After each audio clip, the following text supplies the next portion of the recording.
Bom dia, mais uma vez juntos para estudarmos a palavra de Deus. E o texto de hoje é Marcos, capítulo 6, versículo 14 a 29. Vamos orar. Obrigado, Senhor, por mais esse despertar. Obrigado pela tua palavra e que teu Santo Espírito neste momento nos ilumine para entendermos, Senhor, teu livro santo. Em nome de Jesus. Amém. Chegou isto aos ouvidos do rei Herodes, porque o nome de Jesus já se tornara notório. E alguns diziam: João Batista ressuscitou dentre os mortos, e por isso nele operam forças miraculosas. Outros diziam: é Elias, ainda outros: é profeta, como um dos profetas. Herodes, porém, ouvindo isto, disse: é João, a quem eu mandei decapitar, que ressurgiu. Então aqui nós estamos lendo a continuação, do episódio em que Jesus envia os 12 a pregar, eles saem a pregar, a fazer curas, Então, com isso, Jesus se torna notório ali, E o rei Herodes, que era um dos governantes ali da Palestina, representando o Império Romano ali na Palestina, também fica sabendo, da popularidade de Jesus Cristo, e ele começa a imaginar que esse Jesus era João Batista, a quem ele tinha mandado decapitar, Mas agora vamos continuar aqui a leitura do versículo 17 em diante, que vai contar, vai explicar um pouquinho mais o detalhe, dessa questão da morte de João Batista. Porque o mesmo Herodes, por causa de Herodias, mulher do seu irmão Filipe, porquanto Herodes se casara com ela, mandara prender a João e atá-lo no cárcere. Então, Herodes, como eu falei, era um dos reis ali, dos governantes ali da Palestina, Então, haviam 3 governantes ali na Palestina. Um deles era Herodes e o outro, seu irmão Filipe, E Filipe era meio-irmão de Herodes e era casado com Herodias, ou Herodíade. E essa Herodia, ela também era sobrinha de Herodes, Herodes Antipas, que é a pessoa da história aqui que nós estamos lendo, Então havia 2 pecados ali, o adultério. Aliás, vamos ver quantos pecados a gente consegue ver aí, Vamos ver o adultério, porque ela era a esposa de outra pessoa, Temos aí o incesto, porque ela era a sobrinha, E também em Levítico, não lembro aqui qual era se é 18 ou 20. Esses 2 capítulos aí falam desses 2 pecados, Um desses 2 capítulos fala a questão também que não podia, que era abominável, o homem se casar com a mulher do seu irmão, Era como se estivesse descobrindo a nudez do seu próprio irmão, Então, por causa desses pecados aí, João Batista começou a chamar a atenção de Herodes. E Herodias começou a odiar João e tentar contra a vida dele, Então vamos continuar aqui a leitura, versículo 18. Pois João lhe dizia: não te é lícito possuir a mulher de teu irmão.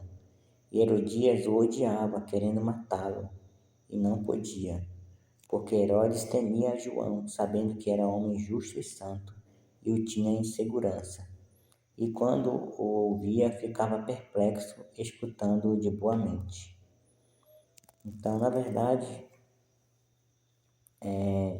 Herodes só prendeu João, mandou prender João, por uma questão política e por Herodias também, que o influenciava muito, tinha um poder muito grande sobre ele, E a questão política é que, como ele estava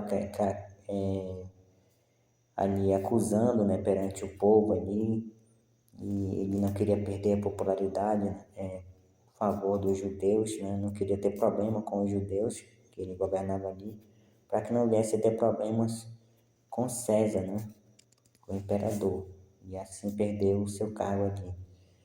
Então, para evitar problemas, né, para mostrar a autoridade, enfim, ele mandou prender João e também para acatar o pedido de Herodias, né, que tinha uma grande influência sobre ele.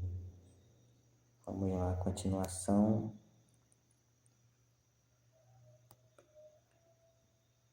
Versículo 21. E chegando um dia favorável em que Herodias, no seu aniversário, aliás, e chegando um dia favorável em que Herodes, no seu aniversário natalício, dera um banquete aos seus dignitários, aos oficiais militares e aos principais da Galiléia, entrou a filha de Herodias e, dançando, agradou a Herodes e aos seus convivas. Então disse o rei à jovem: Pede-me o que quiseres, e eu te darei. E jurou-lhe: Se pedires, mesmo que seja metade do meu reino, eu te darei. Saindo ela, perguntou à sua mãe: Que te pedirei? Esta respondeu: A cabeça de João Batista. No mesmo instante, voltando apressadamente para junto do rei, disse: Quero que sem demora me des num prato a cabeça de João Batista. Então veja só, o perigo da bebida, né? Estava ali bebendo, se embebedando ali com as pessoas, né? Tem um texto na Bíblia que fala que a sensualidade e o vinho tiram o entendimento, né? Então, aqui nós vemos o perigo da bebida, né? O perigo ali da licenciosidade, né? Que você está ali fora de si e você é responsável ali pelo destino de muitas pessoas, como esse governante, né? E acabou falando uma besteira, né? Que custou a vida de uma pessoa inocente. Então, outra coisa também, essas palavras, né? Cuidado com as palavras que a gente fala. Né? Então, não sequer imaginava que o que poderia, o que poderia resultar, né? Nas suas palavras malditas, né? Versículo 26. Entristeceu-se profundamente o rei, mas por causa do juramento e dos que estavam com ele à mesa, não lá quis negar. E enviando logo o executor, mandou que lhe trouxessem a cabeça de João. E ele foi e o decapitou no cárcere. E trazendo a cabeça num prato, a entregou à jovem, e esta por sua vez à sua mãe. Então, que tristeza, né? João Batista, né? Profeta, precursor de Cristo, terminar sua vida de forma tão triste, né? Por causa da fraqueza de um homem, né? Que em uma posição de poder, né? Com autoridade, fez uma besteira, né? Proferiu uma besteira e fez uma besteira, né? Então, são várias coisas aqui para a gente pensar, né? E também João, né? Assim, pensando na situação de João, que a história de Marcos, no livro de Marcos, ele começa falando de João, né? E foi o precursor de Jesus, né? Estava cumprindo uma profecia e chega a esse ponto de que ele é preso, se sente ali abandonado, né? Tem outros textos da Bíblia que fala que ele manda perguntar para Jesus se ele é realmente o Messias, porque Jesus não aparecia ali para visitá-lo, não fazia nada para tirar ele da prisão. E Jesus, mesmo sendo o Messias, permitiu até mesmo que ele fosse decapitado ali de uma forma tão fria, tão triste, né? Porque não teve julgamento, não teve. Simplesmente foi o capricho de uma mulher que fez com que ele perdesse a sua vida. E a gente fica perguntando por que Jesus não interviu, né, na história de João. vamos pensar em outras pessoas também que Jesus não interviu, né? Como diz, né? Tem uma história que diz, né? Onde Jesus estava, né? Onde Deus estava quando aconteceu isso comigo, né? E as pessoas respondem, né? No mesmo lugar em que ele estava quando seu filho morreu, né? E ele permitiu, né? Então, algumas situações Deus permite, mas ele sempre pensa no melhor. Então, o que aconteceu com João, ele permitiu, mas depois, anos depois, começaram também os discípulos de Jesus também sofrerem prisão, morte, né? Martírio, e ao longo dos séculos, os cristãos vêm sendo, né? Sofrendo, né? Vários tipos de martírio. E Deus está permitindo, Deus tem permitido, né? Então, tinha que ser assim, né? Então, se Deus tratasse João de uma forma diferente, fosse honrasse ali, né, no cárcere, etc., não permitisse que ele ficasse preso, livrasse da morte, etc. Aí os cristãos que vieram depois, os mártires que vieram depois, né, ao olhar para trás, não teriam esse exemplo. É porque Jesus honrou grandemente a João, né? Depois de ter morrido, né, falou que ele foi o maior profeta nascido de mulher, né? Então, hoje, se eu passar pelo martírio, vou pensar, bom, se João, que foi o maior profeta nascido de mulher, passou pelo que passou, quem sou eu para não querer também passar, né? Então, Jesus mesmo disse, né? Vocês, quando ele falou para os seus discípulos, né? Bem-aventurados sois vós quando os perseguirem, né? Fizerem todo mal contra vós, né? Porque assim também fizeram aos profetas que viveram antes de vós. Então, essa é a vida do cristão aqui neste mundo, né? Este mundo não nos pertence, não é nosso lar, não é nossa casa. Nós vivemos uma guerra contra o mal. E quando o inimigo não consegue nos vencer, não consegue nos trazer para o lado dele, ele arma a perseguição contra a gente, né? A ponto de até mesmo tirar a nossa vida.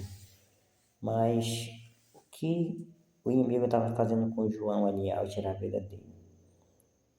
Estava fazendo com que João ficasse para sempre livre da influência dele, né? Porque agora ele estava morrendo em Cristo, estava salvo, né? Livre de toda a tentação, de toda a provação que ele já tinha passado. E agora a sua vida estava segura em Cristo, né? Aguardando o dia da ressurreição. Então, por isso que dizia Paulo, né? Que morrer para mim é lucro, né? Então, todo servo de Deus, se um dia for preciso passar pelo que João passou, né? Para nós vai ser um lucro, porque vamos estar livres, né, das provações, das tentações, dos sofrimentos desse mundo. Nossa alma estará segura, esperando o dia da ressurreição. Então, essa é uma das lições que nós podemos aprender, né, com a leitura de hoje, que nós possamos continuar estudando, meditando, que Deus vai abrir mais nosso entendimento para entendermos mais a palavra de Deus. Vamos orar então. Obrigado, Senhor, pelo privilégio que o Senhor nos dá da Tua palavra. Nos ajuda, Pai, a compreender os Teus planos em nossa vida, ou pelo menos aceitar, Senhor, quando nós não conseguimos entender.